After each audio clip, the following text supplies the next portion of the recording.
ये लो बढ़ा दे। पार्वती दास जैसी हो, पार्वती दास कैसी हो, पार्वती दास जैसी हो। थोड़ी आगे ना ऊंची आएगी, ऊंची आएगी भाई, यही तक। भाजपा की लहर चली, भाजपा की लहर चली। भाई हो उनको इतनी तो नहीं।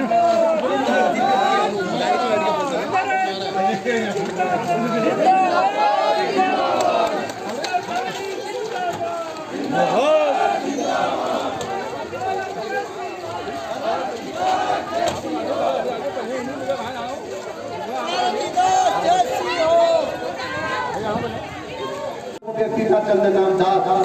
तो चंदन नाम दास ने लगातार इस जोनाई क्षेत्र के लिए लगातार काम करा। इस जोनाई की माँ को अपनी माँ समझता था और इस जोनाई की बहन को अपनी बहन समझता था। लेकिन अचानक हम सबको छोड़ के गए हैं। इस वक्त एक मौका ऐसा है, इधर तो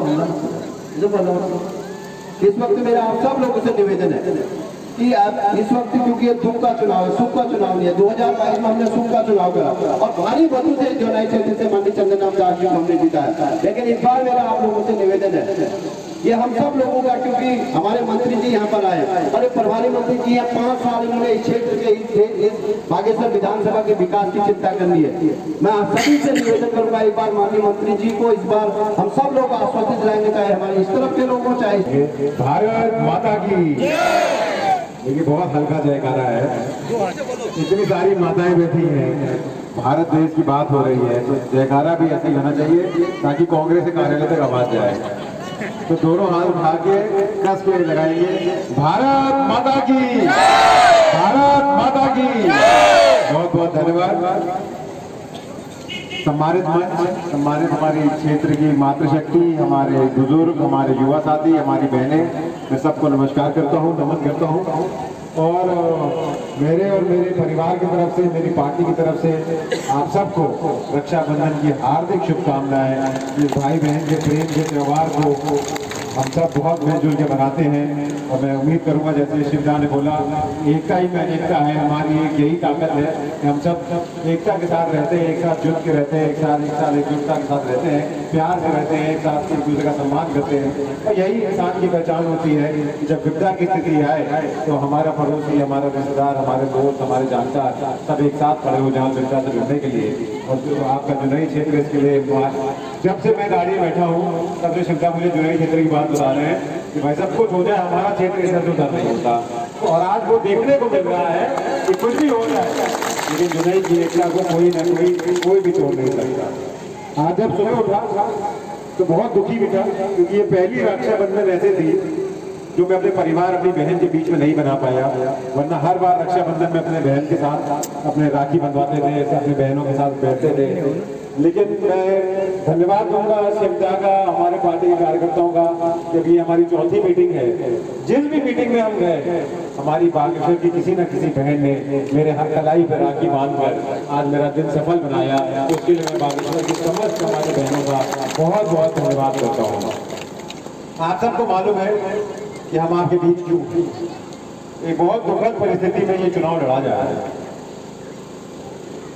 मेरे बड़े भाई चंदन राम दास जी, जिनसे मेरा बहुत अच्छा मेरा स्नेह था, मेरा लगाव था।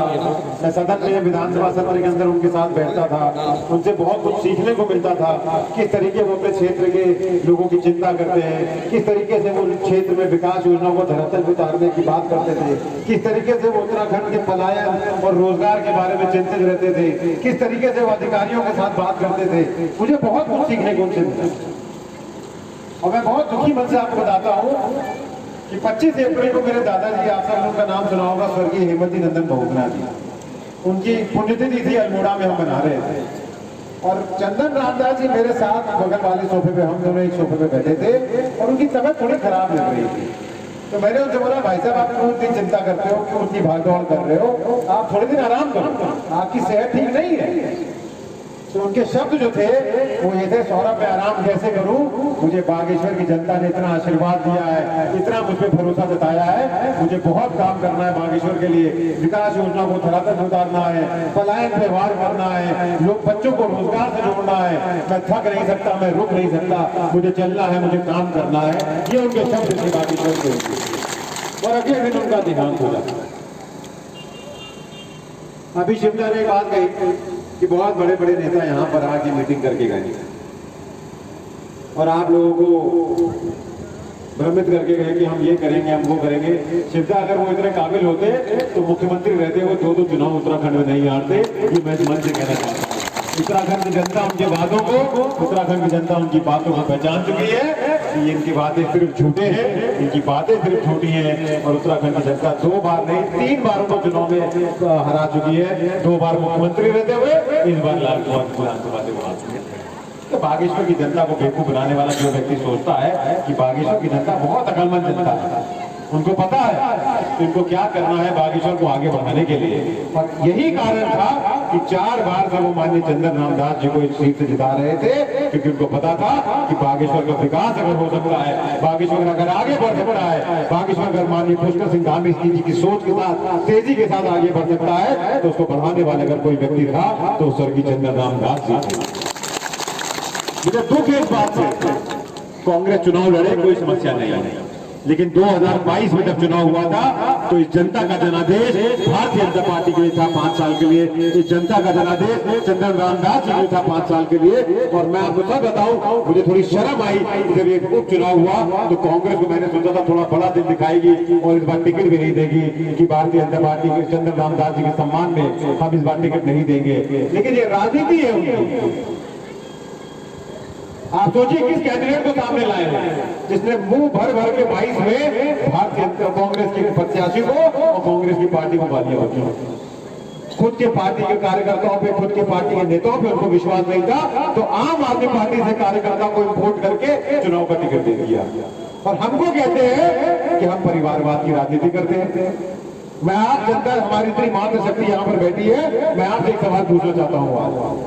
जिस परिवार पे विपदा की घड़ी टूटी, जिस परिवार पे दुख का पहाड़ टूटा, क्या भारतीय जनता पार्टी को उस परिवार के साथ खड़ा होना चाहिए कि नहीं खड़ा होना चाहिए? होना चाहिए। होना चाहिए, नहीं होना चाहिए? सबसे पहला अधिकार अगर टिकट का बनता है तो उसके उनके परिवार का बनता है, क्योंकि सबसे बड़ा दुख अगर कोई झेल रहा है तो आज उनका परिवार झेल रहा है। हम मातृशक्ति को सशक्त करने की अगर बात करते हैं तो सिर्फ बातें नहीं करते, उसको धरातल पर उतार के दिखाते हैं। अगर आज आप विधानसभा, उत्तराखंड की विधानसभा को उठाएंगे तो कांग्रेस के सिर्फ 2 महिला विधायक, उसको हमारी कांग्रेस की 2 महिला विधायक हैं विधानसभा सत्र के अंदर, लेकिन भारतीय जनता पार्टी की 7 महिला सदस्य आज भारतीय जनता पार्टी की विधानसभा में अपना प्रतिनिधित्व कर रही है। ये मातृशक्ति को सशक्त करने की हमारी सोच थी। और मैं आप सबके बलबूते पे कांग्रेस को चैलेंज करता हूं इस मंच से कि 8वीं हमारी विधायिका पार्वती दास जी होंगी। आप सबके प्यार, आप सबके आशीर्वाद और आप सबके स्नेह के बदौलत।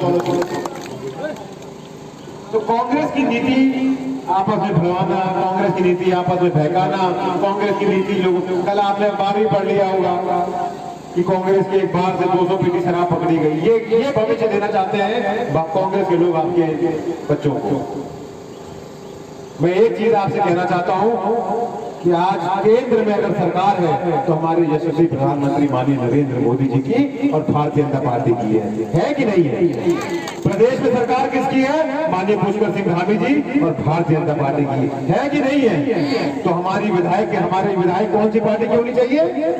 भारतीय जनता पार्टी की होनी चाहिए, ताकि तीनों कड़ियां जब जुड़ती हैं, केंद्र सरकार, प्रदेश सरकार और आपका विधायक, तीनों अगर भारतीय जनता पार्टी का होगा तो जो वादे शिवदार ने यहाँ पर किए हैं, जो वादे प्रभारी मंत्री के रूप में हमने आपके बीच में किए हैं, वो वादे अगर कोई पूरा कर सकता है तो भारतीय जनता पार्टी का प्रत्याशी ही पूरा कर सकता है। देखो कांग्रेस और बसंत राज का रिश्ता पता है कैसे है बसंत जी का, कि हम तो डूबेंगे सनम, तुमको भी ले डूबेंगे। कांग्रेस को पता था कि चुनाव हम नहीं जीतेंगे, लेकिन उन्होंने कहा कि एक आदमी का फ्यूचर और खराब कर देते हैं अपने साथ साथ। मैं आपसे निवेदन करने आया हूं कि बागेश्वर की जनता ने हमेशा भारतीय जनता पार्टी की रीति नीति और देशभक्ति पे हमेशा अपना जो है मत दिया है, हमेशा अपना विश्वास भारतीय जनता पार्टी की रीति नीति पर जताया है।